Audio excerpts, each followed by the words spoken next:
नमस्कार मित्रों, जैसा कि मैंने पिछले वीडियो में कहा था कि अगला वीडियो जौनपुर लोकसभा के चुनाव परिणाम के बारे में बात करेंगे। तो आज उसी पे हमने जौनपुर लोकसभा का जो चुनावी विश्लेषण है उसी के ऊपर ये वीडियो आज का आधारित है। जैसा कि आपको मालूम है कि जो तथ्य होते हैं हम उसी के आधार पर चुनाव का विश्लेषण करते हैं। कभी भी अपने मन से गुणागणित से नहीं, पिछले जो आंकड़े होते हैं उन्हीं का मैं आधार बनाता हूं और उन्हीं आधारों से कुछ नई चीज़ लेता हूं और उस नई चीज़ों पे जो है कौन कौन से प्रत्याशी चुनाव लड़ रहे हैं उसी पे हम जो है प्रकट करते हैं बाकी सब वोटर को जो है। इसमें देखिए दो चीज़ हमेशा कॉमन होता है, एक एससी वोट और एक मुस्लिम वोट। ये दोनों जिले स्तर पे हमको डाटा मिल जाता है, बाकी कोई जातीय समीकरण का कोई भी डाटा न मिलता है और न सही होता है। पत्रकार अपने ढंग से जो पिछले चुनाव में वोट पाए जाते हैं उन्हीं को आधार बना करके ये बता देते हैं इतने यादव हैं तो इतने राजपूत हैं, इतने ब्राह्मण हैं। मैं वैसा कोई जातीय समीकरण के बारे में न कहता हूँ और न उसके बारे में लिख करके बताता हूँ। जो आंकड़े हमें मालूम है हम उन्हीं आंकड़ों पर जाएंगे। ये जो आपके सामने देख रहे हैं ये सब 2009, 14 और 19 लोकसभा के ये आंकड़े हैं। और ये जो आपके ज़िले में जौनपुर ज़िले का जो आपको डाटा मिल जाता है एससी वोट को कितने हैं, तो ये 21.94% ये एससी अनुसूचित जाति के डाटा चूँकि ज़िले स्तर पे वो सरकार जो है वो मुहैया कराती है, इसलिए ये आंकड़ा मिल जाता है। और धर्म के आधार पर मुस्लिम वोटों का भी वो डाटा मिल जाता है। तो जौनपुर में मुस्लिम आबादी 10.76 और दलित आबादी अनुसूचित आबादी 21.94% है। 21.94% को भी अगर आप डिस्ट्रिक्ट के आप उसमें जाएं, जो सूची होती है जिलेवार की, उसमें कितने यहाँ पे जाटो जिसको हम लोग चपार कहते हैं पूरब में, कितने चमार हैं, कितने धोबी हैं, कितने मुशहर हैं, पासी हैं, इनका भी आंकड़ा पूरा रहता है। तो जो जौनपुर का जो आंकड़ा है इसमें चमार की परसेंटेज जो है वो 16.23% है, पासी 2.85, धोबी 0.93 और अदर्स में जैसे कि दुसाध हो गए, सोनकर हो गए, खटिकल हो गए, मुशहर हो गए, ये सब जातियाँ ये इनकी है 1.93। तो कहने का मतलब है जो कोर वोटर है मायावती का वो उसकी संख्या है 16.23% मुस्लिम यहाँ पे। अब हम बाकी सब आंकड़े ये जो चुनाव हुए हैं उनके आधार पर हम बताएंगे। तो थोड़ा सा हम पहले प्रत्याशियों के बारे में जान जाएं कि अभी जो वहाँ पे सपा का जो उम्मीदवार है वो बाबू सिंह कुशवाहा, इनके बारे में सब आप जानते हैं। ये जो NHRM में जो घोटाला हुआ था स्वास्थ्य विभाग में, वो उसमें ये दोषी पाए गए हैं और इन पे उसमें वो रिकवरी भी हुई है और कुछ मुकदमा भी उस पर चल रहा है। तो भ्रष्टाचार का एक मुकदमा बाबू सिंह कुशवाहा पे है, पहले से ही है। ये इसके पहले भी अपनी एक पार्टी बनाए थे, फिर उपाधि छोड़ करके इस बार समाजवादी पार्टी अखिलेश को ये लगा कि कुशवाहा को कैंडिडेट लड़ा देंगे तो हो सकता है कुछ पिछड़ा वोट वगैरह मिल जाए, इस तरह की सोच रखते थे। तो इसलिए वो वहाँ पे कुशवाहा को लड़ा दिए जो है। अभी धनंजय सिंह, तो देखिए धनंजय सिंह का व्यक्तित्व कुछ इस तरह का है कि उनका एक बाहुबली का कैरेक्टर है, जैसा कि आप सब लोग जानते हैं उनके बारे में जो है, लेकिन एक अविश्वसनीयता उनके ऊपर है। कभी भी किसी एक पार्टी में नहीं रहे। 2002 में जब चुनाव लड़े तो निर्दल से चुनाव लड़े, फिर 2007 में जब चुनाव हुआ विधानसभा का तो फिर वहाँ पे जो है वो LJP के सिंबल पे चुनाव लड़े। फिर 2009 में जब चुनाव लड़े तो बसपा से सिंबल पे लड़े। और अभी जो है उसके बाद से 2000 जो ये 24 वाला चुनाव हो रहा है इसमें ये JDU में गए थे और नीतीश जी से अपना वोट सेट कर रहे थे। तब नीतीश जी जो है वो RJD के साथ थे, जो है पाला नहीं बदले थे और इनको लगा कि जेडीयू से टिकट मिल जाएगा और कुछ चूंकि मड़ियाहू वगैरह के क्षेत्र में कुछ पटेल वगैरह लोग हैं तो उनकी संख्या मिल जाएगी तो एक अच्छा खासा माहौल बन जाएगा और ये चुनाव लड़ सकेंगे। लेकिन अभी की स्थिति ये है कि मायावती ने इनको जौनपुर से टिकट दिया। कहने को तो लोग ये भी कह रहे हैं कि गाजीपुर और जौनपुर ये दोनों लोकसभा के क्षेत्र में राजपूतों को कैंडिडेट शायद भाजपा को जिताने के लिए दिया गया। इस शायद ये आपको सुनकर के कुछ अटपटा लग रहा होगा, आश्चर्य लग रहा होगा। इसके पीछे की रणनीति ये है कि जब से धनंजय सिंह आ गए हैं यहाँ पे जौनपुर में और उमेश सिंह आ गए हैं गाजीपुर में, तब से ये समाज में, सोसाइटी में चर्चा बन गई है कि फाइट में आ गए हैं, लड़ रहे हैं। इससे हुआ क्या है कि जो मुस्लिम वोट जो समाजवादी पार्टी की तरफ जा रहा था, ये दोनों ही में कुछ सपा में कुछ बसपा में अब बंटना शुरू हो जाएगा और चुनाव तक आते आते इसमें जो है कुछ न कुछ हेरा फेरी हो जाएगी। क्योंकि मुस्लिम जनसंख्या बहुत कम है यहाँ पे, जो 10-11% है, तो बंटने में वो वोटों का बहुत ज़्यादा अंतर तो नहीं होगा, लेकिन 2-3% का अंतर हो जाएगा। जहाँ एक तरफा वोट जाता, जैसे कि अगर धनंजय चुनाव नहीं लड़ते तो निश्चित रूप से जो भी ये 10.76% वोट है जो मुस्लिम का जौनपुर में, वो पूरा का पूरा मिलता है। लेकिन अब धनंजय के लड़ जाने से क्या होगा, मुस्लिम वोट यहाँ बढ़ जाएगा, यहाँ भी बढ़ जाएगा। गाजीपुर में जो अफजाल को मिलता था वो भी बढ़ जाएगा, वहाँ पर भी लोगों को लगेगा कि नहीं उमेश आ गए तो वहाँ भी बढ़ जाएगा। तो ये पार्टियों की अपनी अपनी रणनीति होती है। हाथी के दांत देखने के और खाने के कुछ और होते हैं। लोगों को राजी थोड़ी सी समझ बाद में आती है। आइए अब हम चलते हैं इस चुनाव प्रक्रिया में। हम पहले 2009 के आंकड़े पे आ जाएं और इससे हम क्या कंक्लूजन निकालते हैं ये देखिए। 2009 में धनंजय सिंह बीएसपी से चुनाव लड़े थे और उस समय ये वोट पाए थे 39.6%। पारसनाथ यादव लड़े थे समाजवादी पार्टी से, ये पाए थे 29.1%। सीमा बीजेपी से लड़ी थी, इनका वोट था 18.8%। तस्लीम रहमानी ये इंडिपेंडेंट लड़े थे और ये 6.7% वोट पाए थे। ये 2009 का आंकड़ा, जरा इस आंकड़े को ध्यान से देखिए। ये जो धनंजय सिंह का वोट है, इसमें एक तो बीएसपी का वोट होगा और प्लस धनंजय का अपना जो व्यक्तित्व होगा वो वोट होगा। ये सीमा का जो बीजेपी का वोट है, ये इसमें बीजेपी का वोट होगा। मैं इसको और डिवीजन नहीं कर रहा हूं।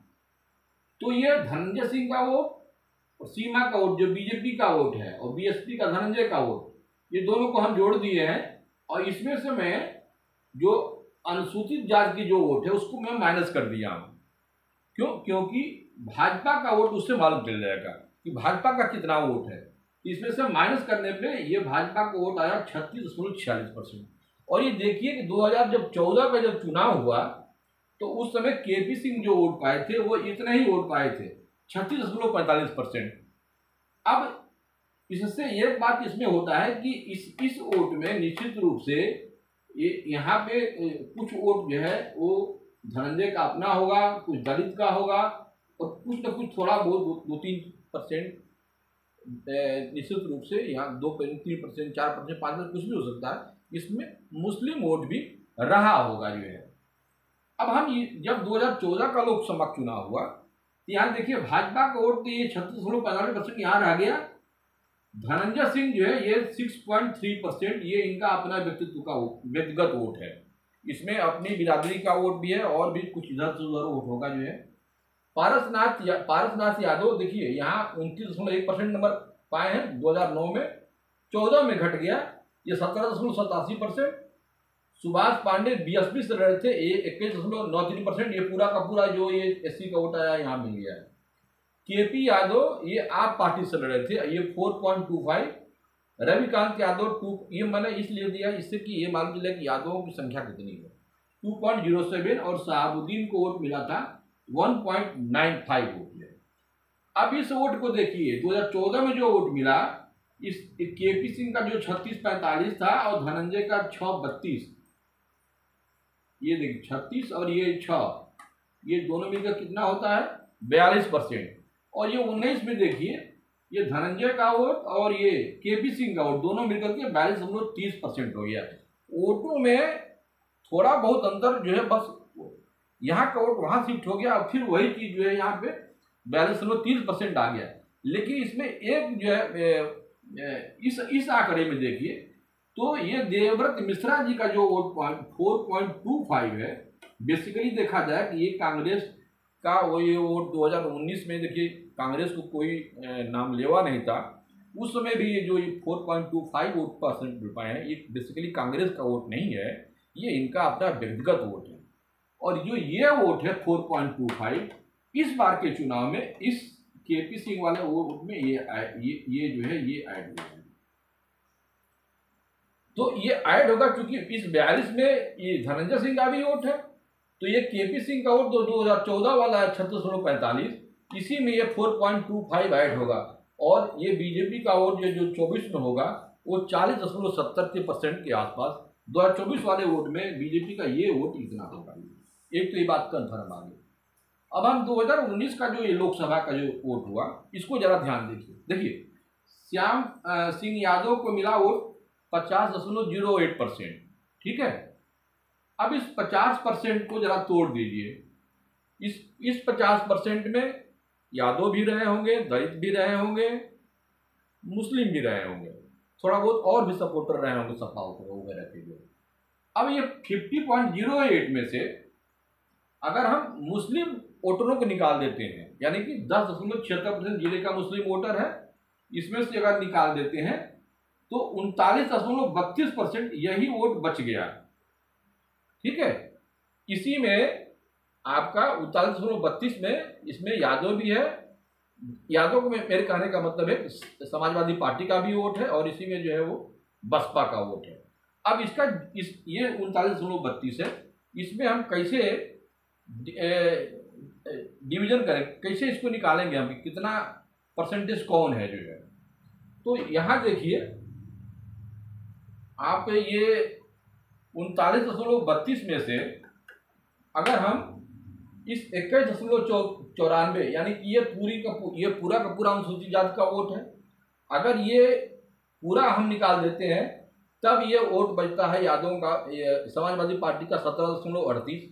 लेकिन अगर हम सिर्फ चमार जो सपा के जो कोर वोट है ये रहते होंगे सर, ये सब जो वोट है जो पासी धोबी वगैरह ये भाजपा को भी वोट करते हैं, तो अगर सिर्फ चमार वोट इसमें से निकाल दिया जाए तब ये होता है 23.09%, यानी कि यादवों की जो संख्या है वो कम से कम 17.38 और अधिक से अधिक 23.09, इसका एवरेज अगर लिया जाए तो ये करीब आपका ये पड़ता है 19% 19% मान लीजिए। तो ये यादव का परसेंटेज 19% ये है, 19% यहाँ पे है।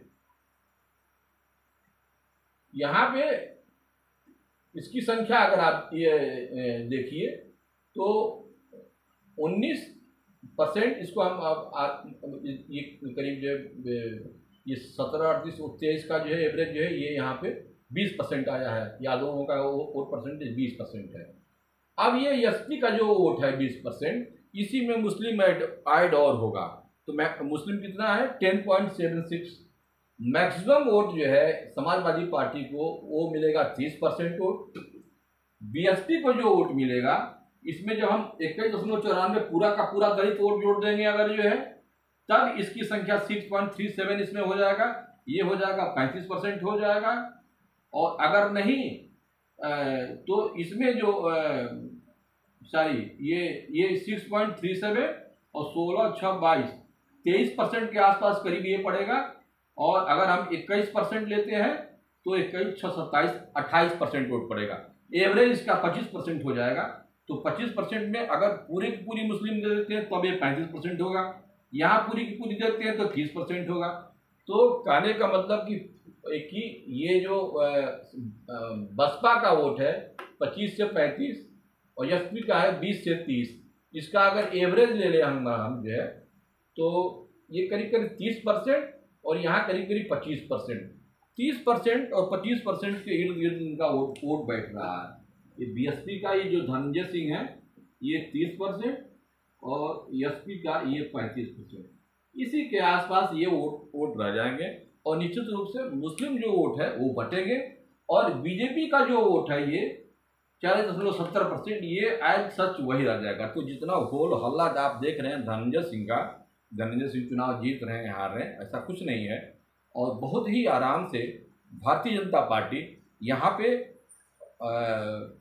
बहुत मेहनत नहीं भी करेगी तो भी ये सीट 5 से 10% के मार्जिन से ये चुनाव जीत जाएगी।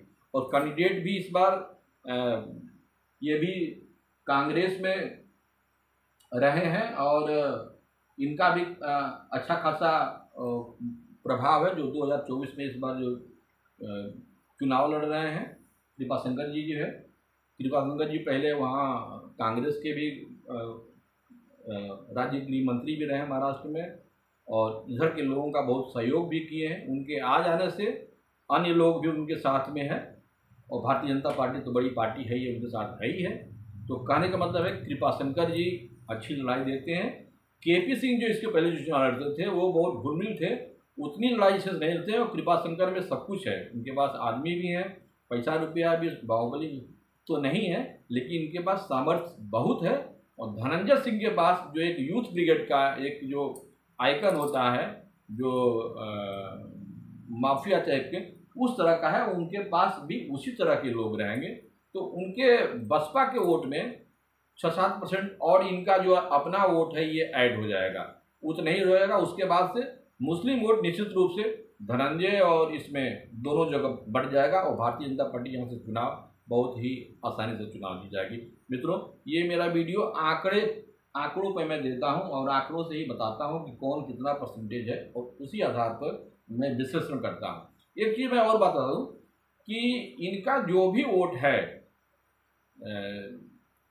बसपा के, चूँकि धनंजय सिंह की पत्नी लड़ेंगे चुनाव, इनका जो भी वोट बेस है वो मल्हानी वाला जो क्षेत्र है उसी में ही जो कुछ कर पाए वो कम, बाकी सभी क्षेत्रों पे इनके वोट बहुत कम मिलेंगे। एग्जाम्पल मैं बता दूँ कि जब ये चुनाव लड़े थे तो, और ये वोट पाए थे करीब 64,000, पिछले बार ये 64,000 में ये वोट इनको जो मिला था, आधा वोट, ये जो 2024 में ये देख रहे हैं ना 6.37% वोट, ये कुल 64,000 वोट पाए थे उस लोकसभा में। और 64,000 में 32,200 कुछ वोट जो है ये अकेले मल्हानी में पाए थे। यानी कि मल्हानी विधानसभा को छोड़ दिया जाए तो बाकी जो इनका जो क्षेत्र है वो हर जगह इनका अपना जो व्यक्तिगत वोट है वो 4%, 5%, 3% इसी के आसपास है। उसमें बसपा को जो ऐड हो जाए वो जितना हो जाए। तो ये आज का मेरा विश्लेषण धनंजय सिंह पे था। धनंजय सिंह को जिस ढंग से पेश किया जा रहा है उस ढंग से वो जितने मजबूती से लड़ने के बारे में कहा जा रहा है, उतने ही भारतीय जनता पार्टी के लिए अच्छा संदेश होगा, क्योंकि मुस्लिम जो वोट है वो धनंजय की तरफ जाएगा और ये जो है वो भाजपा के पक्ष में काम करेगा। तो मेरा मित्रों, आपका ये वीडियो अगर अच्छा लगता है तो चैनल को मेरे सब्सक्राइब कीजिए, बेल आइकन दबाइए, अगला वीडियो आप तक जो है पहुँचे। मैं अगला वीडियो जो है एक बार फिर आजमगढ़ में, चूँकि ये जो हम लोगों का क्षेत्र है आजमगढ़ में बनाऊंगा, और आजमगढ़ में बहुत गहमा गहमी है। कुछ लोग कह रहे हैं कि सपा जीतेगी, कुछ लोग कह रहे हैं भाजपा जीतेगी। बहुत ही कांटे का संघर्ष है। इसका आकलन आंकड़ों के सहित मैं इस वीडियो के बाद दूंगा। तब तक के लिए हमें याद दीजिए। नमस्कार।